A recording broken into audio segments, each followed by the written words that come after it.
안녕하세요. 김콜배입니다. 이번 추석 연휴가 꽤 길어요. 그죠? 그래서 그 추석 연휴 동안에 볼 한 두세 편 정도라도 제가 추천드릴 수 있으면 참 뿌듯할 것 같다라는 생각으로 영화를 몇 편 추려봤습니다. 올해 제가 봤던 영화들 중에서 좀 흥미로웠던 부분 설명드리면서 좀 추천드리고자 해요. 들어가 보겠습니다. 첫 번째 영화는 댓글 부대입니다. 이거 포스터만 보고 영화 예고편만 봤을 땐 사실 별로 땡기진 않았어요. 그러니까 손석구 배우님 너무 훌륭한 배우이시지만 최근에 좀 작품들의 색깔이 좀 비슷했다는 거, 또 뭔가 비슷한 색깔의 형사 같은 느낌 나는 기자의 또 고군분투인가라고 생각도 들고, 이 댓글 부대가 댓글 써가지고 범죄 저질렀겠지, 우리 일어났던 사건 이미 알고 있으니까 등등 조금은 너무 지엽적이고 식상할 수 있겠다는 생각으로 땡기진 않았는데, 영화를 보고 나서는 그 생각이 많이 바뀌었어요. 그러니까 실제로 일단 손석구 배우님 포함해가지고 여러 배우들의 색깔 그리고 개성 있는 연기 너무 뛰어났었고, 제 표현에 따르자면 현실 비리 설계도를 들여다보는 듯한 영화. 언론상에서 우리가 국정 댓글 사건이나 이런 것들 봐왔지만 사실은 누가 댓글을 썼겠거니 정도이지, 그게 어떻게 조직적으로 어떻게 교묘하게 쓰여서 여론을 호도하는지는 사실 상상하기가 사실 어려운 부분이 있거든요.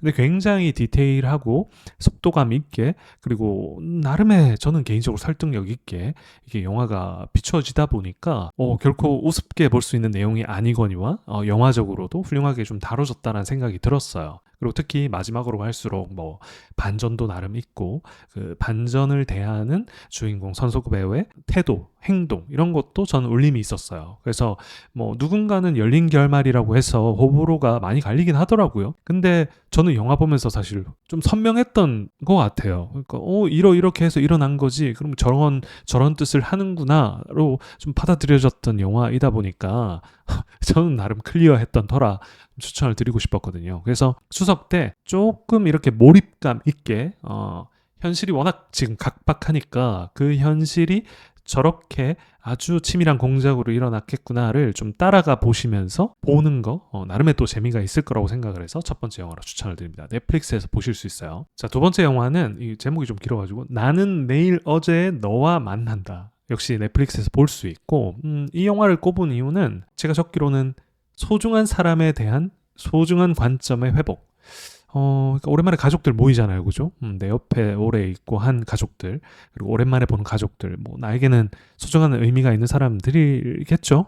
근데 그 사람들을 바라보는 관점을 좀 소중하게 만들어주는 영화라고 나름 생각이 됐어요. 그러니까 주인공 고마츠 나나가 처음에 등장을 하는데 굉장히 슬픈 눈을 하고 주인공을 바라보고 있고, 시간이 흐르면서 이 둘 남녀 주인공들이 가까워지는데, 저들은 왜 저런 표정을 짓고 있고 뭔가 좀 이상한데 계속 이어지면서 궁금증을 자아내게끔 이어지거든요. 근데 후반부로 가면 갈수록 이 감독이 미쳤다.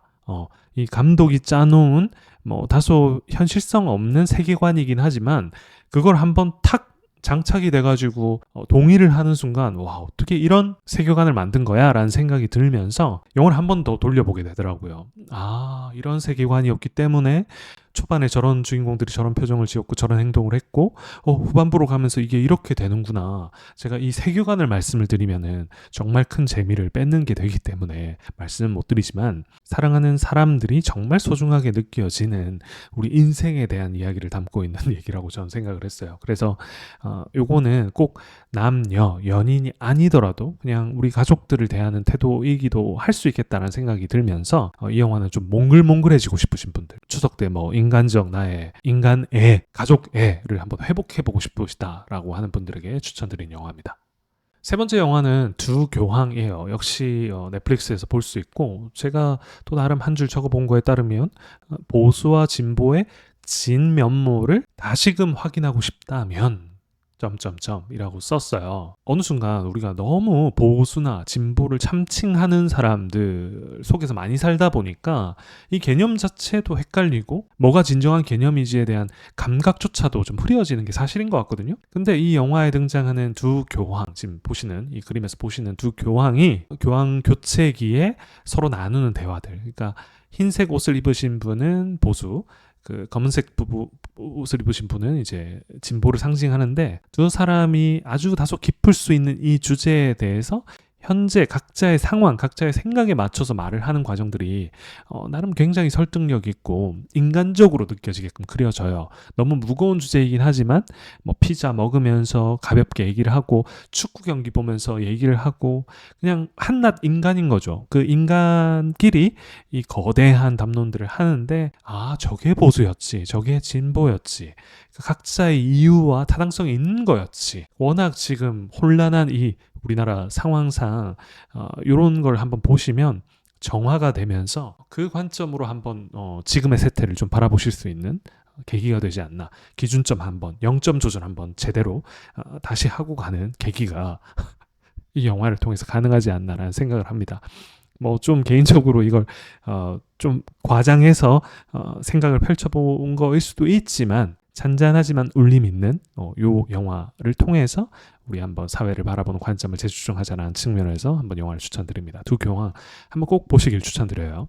네 번째 영화는 페인 허슬러입니다. 유명한 배우들이 굉장히 많이 나오고 제가 한 줄 더 적어보기로 사연을 가진 한 개인의 피 묻은 성공기. 사연을 가졌다는 게 되게 중요한데 딸을 혼자 키우면서 이렇게 생활을 해나가는 에밀리 블런트의 어떤 고충, 일상이 아주 진하게 드러나는데 이걸 타개하기 위해서 뭐든 하겠다라고 하는 엄마의 모성도 느껴지고요. 뭐 한 인간으로서 고뇌가 느껴져요. 초반부에. 그리고 이거를 돌파해 나가기 위해서 이 친구가 가진 개인적 역량을 가지고 뭔가를 돌파해 나가는데 성공을 위한 강한 열망이 있다 보니까 닥치는 대로 일을 하게 돼요. 그러면서 뭐 성공을 만끽하죠.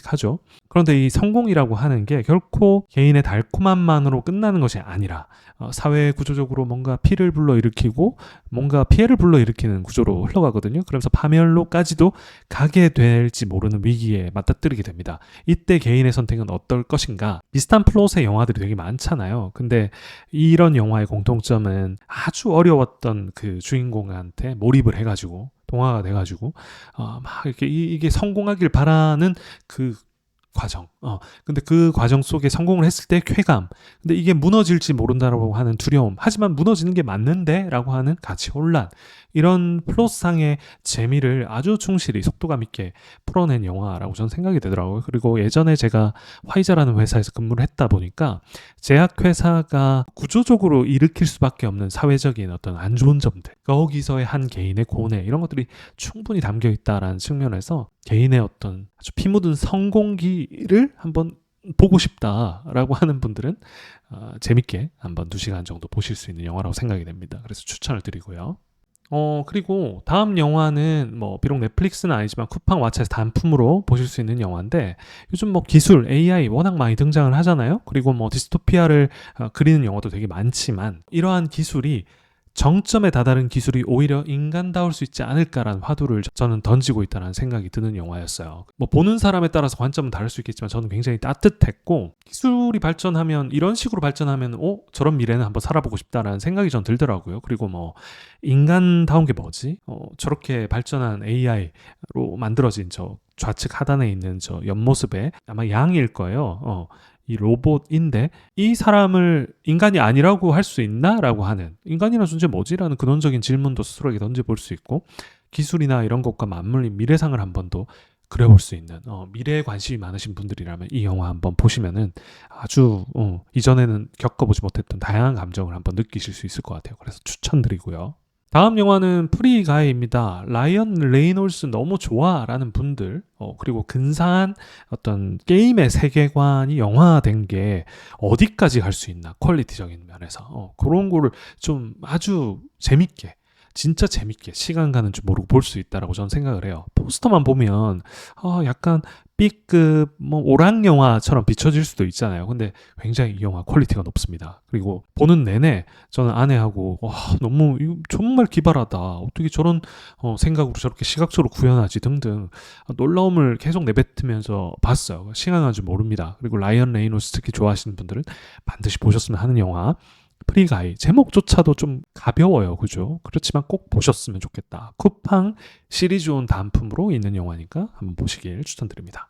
끝으로 뭐 평단에서 엄청난 찬사를 쏟아냈던 영화죠. 드라이브 마이 카인데 시리즈 1에서 단품으로 보실 수 있어요. 근데 요거를 마지막으로 선정했던 이유는 무라카미 하루키의 소설을 좋아하시는 분이라면 책을 시각적으로 한번 영상 매체로 본다는 생각으로 추석에 한번 보실 만할 것 같아요. 저도 하루키 소설 되게 좋아하는 편인데 보통 소설 볼 때 여러 장면들을 상상하면서 보잖아요. 근데 그런 측면에서 보면 야 그래 일본의 풍경과 저런 일상들이 저렇게 내가 상상했는 거하고 좀 비슷해 라는 느낌을 많이 보실 수 있어요. 그리고 뭐 영화를 전문적으로 보시는 분들 눈에는 굉장히 많이 들어오는 그 기술적인 기교들 그리고 영화적인 장치들이 많이 심겨져 있다고 하더라고요. 근데 저는 그것까진 모르더라도 소설을 영화할 때 소설의 시녀가 되는 경우가 많은데 아주 영화적으로도 보는 내내 흡입력 있고 몰입이 되는 재밌는 영화였어요. 한 개인이 개인사적인 어떤 상처를 받았을 때 이걸 어떻게 극복해 나가는가, 그 과정이 어떠한가, 어떻게 치유될 수 있는가, 뭐 이런 거를 들여다보는 재미가 저는 개인적으로 굉장히 컸습니다. 이상 추석에 보실 만한 영화를 한 7개 정도 추천을 드렸는데 부디 희망하건대 한 두세 편 정도는 제가 추천해드린 영화로 여러분들의 시간이 풍성해지기를 바라겠습니다. 각자 취향에 맞는 영화들 한번 시청해 보시면서 가족분들과 한번 즐거운 시간 보내시길 바라면서 이번 영상 마무리하고자 합니다. 구독, 좋아요, 알림 정말 큰 힘이 됩니다. 꼭 좀 부탁드릴게요.